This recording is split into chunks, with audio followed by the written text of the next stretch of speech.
Hello guys, so today we are going to start a very important chapter of class 10 science, that is life process. There is a large number of questions asked from this chapter in board exams. So watch the complete video, share it with your friends and subscribe the channel. So in previous class, as we know, there are two types of organism, living organism and non-living organism. So life process are the important parts that help to differentiate between living organism and non-living organism. So there are four main life process shown by living organism, that is nutrition, respiration, transportation and excretion. So let's start with the first life process, that is nutrition. So nutrition is that life process in which a living organism takes food and utilize it to gain energy, because we know for the survival every living organism required energy to perform various activity, and by taking food organisms get nutrients like carbohydrate, protein, fats, which help to provide energy for essential activities. Now, we categorize nutrition in two main categories. One is autotrophic nutrition and second is heterotrophic nutrition. So let's discuss what is autotrophic nutrition. So autotrophic nutrition is that process in which a living organism prepares their food on its own without the help of other organisms. For example, photosynthesis in plants is the best example of autotrophic nutrition. And those living organisms which shows autotrophic nutrition known as autotrophs. So green plants are also known as autotrophs. Similarly, heterotrophic nutrition is the process in which living organisms prepare their food with the help of other organisms. For example, the nutrition process followed by human, amoeba, paramecium, etc. are heterotrophic process, and those living organisms which follow heterotrophic nutrition to fulfill their requirement of energy are known as heterotrophs. So all the animals including human are considered as heterotrophs.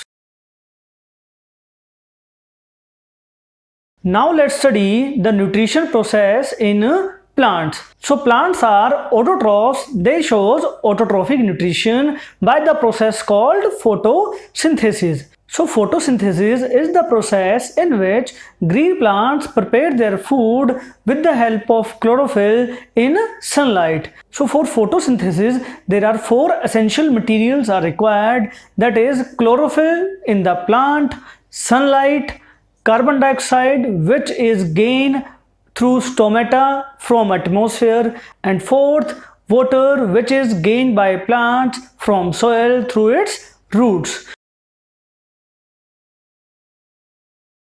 So during photosynthesis, the main chemical reaction occur in green plants is the 6 molecule of carbon dioxide reacted with 12 molecule of water in presence of sunlight, and it form a molecule of starch, that is C6H12O6. Then it also release 6 molecule of oxygen and 6 molecule of water as byproduct, and this reaction take place in the chloroplast present in the green leaves of plant. So if we talk about the events occur during photosynthesis, then initially the sunlight is absorbed by the chlorophyll present in green plants. Then that solar energy converted into chemical energy by chlorophyll. This chemical energy help to dissolve water molecule into hydrogen and oxygen. So this reaction in which water molecules split into hydrogen and oxygen known as light reaction. Then the released hydrogen help to reduce carbon dioxide to form starch, and this reduction of carbon dioxide is considered as dark reaction. So, with the help of these reactions, a main product called starch is formed and oxygen and water is released as a byproduct in photosynthesis. So as we discussed, for photosynthesis, carbon dioxide is very essential, and during the reaction oxygen is also released as a byproduct. So these two gases are exchanged with atmosphere and green leaves with the help of stomata. So stomata are the small pores present in the rough side of green leaves, and the opening of these small pores are controlled by guard cell present in them. So when guard cell absorb water, they swell and the doors of stomata open. So the gases like CO2 and O2 easily exchange, and when guard cell release water, they shrink and the doors of stomata close, so there will be no exchange of gases between atmosphere and green leaves. That's how stomata help in the exchange of gases during photosynthesis, and it also help to release excess amount of water released during the reaction in the form of steam. So if we talk about the significance of photosynthesis, so it is the main event in which solar energy directly used by a living organism to complete its life process. The second significance is that, as we know, green plants are the main producer in the ecosystem. So by photosynthesis, they gaining energy and they can provide energy to the other organism. And the next significance is that due to photosynthesis, there is a balance between oxygen and carbon dioxide in the atmosphere, because CO2 is absorbed by the plants and oxygen is released by the plants during photosynthesis. But in humans, it is reverse process in which we absorb oxygen and release CO2. So the balance of gases is maintained with the help of photosynthesis. Now let's discuss heterotrophic nutrition. So as we know, it is a process in which a living organism depends on other organism for its food requirement. So we categorize heterotrophic nutrition into three categories. First is parasitic nutrition, second is saprophytic nutrition, and third is holozoic nutrition. So parasitic nutrition is that process in which an organism lives inside or outside the body of other organism to fulfill its nutrition. For example, cuscuta and ticks are the parasite which lives on the body of other organism. The second category is saprophytic nutrition. It is the process in which a living organism take their food from the decay or dead organism.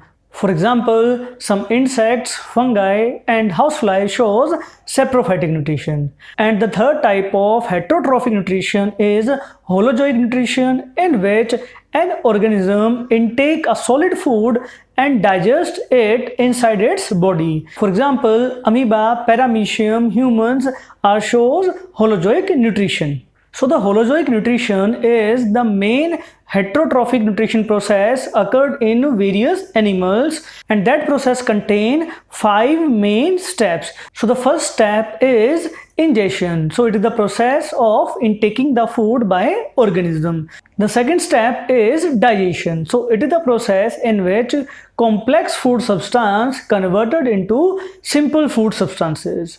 The third process is absorption. So in this process, the simple food substances absorbed by the body of organism. The fourth step is assimilation. In this, absorbed food is utilized to gain energy which is required to perform various activity. And the last step is egestion, in which undigested food is removed from the body of organism. To understand that concept, let's discuss the nutrition process take place in amoeba. As we know, amoeba is a unicellular organism, so it has nucleus, cytoplasm and a cell body, and it shows heterotrophic nutrition in which it depends on other organism for its food requirements. The cell membrane of amoeba produce pseudopodia which surround the food particle and form food vacuole. In food vacuole, the food particle is digested with the help of water and the released energy is distributed with the help of cytoplasm all over the amoeba, and the undigested food is removed in atmosphere with the help of diffusion process. So that's how amoeba shows holozoic nutrition with the help of diffusion process. Now let's discuss the nutrition process take place in human body. As we know, human body is a complex organism in which nutrition takes place with the help of an alimentary canal and various digestive glands. So the alimentary canal have various parts like esophagus, stomach, small intestine, large intestine, anus, etc. And the main glands associated with the nutrition are salivary gland, gastric gland, liver and pancreas. So initially we take food in buccal cavity or mouth where tongues and teeth are present. So tongues have gastrotory receptors which help to identify the taste of food. And as we know, there are 4 types of teeth present in mouth which perform various functions. Like incisor teeth help in the cutting of food. Then canine teeth help in the tearing of food. Likewise, premolar and molar teeth help in the grinding of food. So with the help of teeth, bigger piece of food converted into small pieces. So now in the buccal cavity, there is the first digestive gland present, which is salivary gland. So salivary gland release saliva which help to convert starch into maltose. It also moists the food so that we can easily swallow it. From the mouth, food reaches to stomach with the help of esophagus, and that movement is called peristaltic movement. Stomach is a big bag-like organ which have muscular walls. The muscular wall of stomach help in the grinding of food, and it also help in the mixing of food with the digestive enzymes. In the wall of stomach, there is a digestive gland present known as gastric gland. The gastric gland secrete 3 things. First is pepsin, which help to digest protein. Second is hydrochloric acid, that is HCl, which kills bacteria and make the medium acidic. Third is mucus, which protect the inner lining of stomach from the effect of HCl. From the stomach, the small particles of food mixed with the digestive enzyme reach to small intestine with the help of a small sphincter muscles.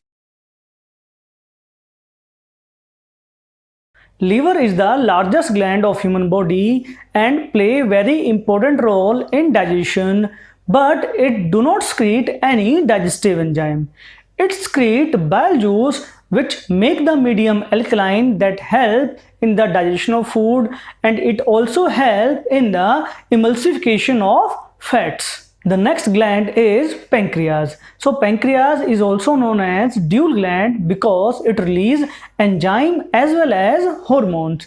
It releases 3 enzymes called trypsin, lipase and amylase, and it also releases 2 hormones called insulin and glycogen. The trypsin enzyme of pancreas help in digestion of protein, the lipase help in the digestion of fat, and the amylase help in the digestion of carbohydrate.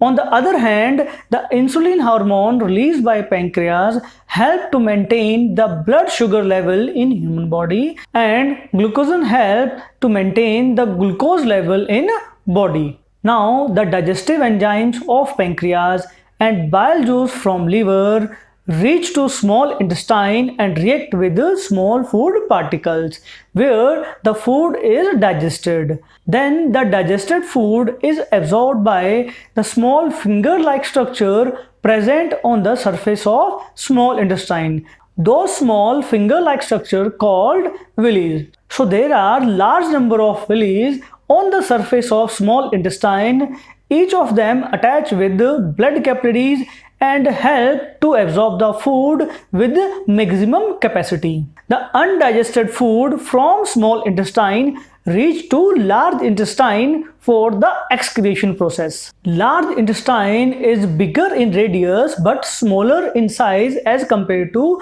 small intestine. When undigested food reach to large intestine, then the wall of large intestine absorbs some water and salt, and the remaining undigested food released to rectum for the excretion process. So the nutrition process in human body involve various organs and especially digestive enzymes secreted by various glands. So you have to remember all essential digestive enzyme with their place of secretion, site of action and with functions. So I hope today's topic clear to you. If you have any doubt, you can comment or email us. You can also visit our website newerasolution.in for more study material.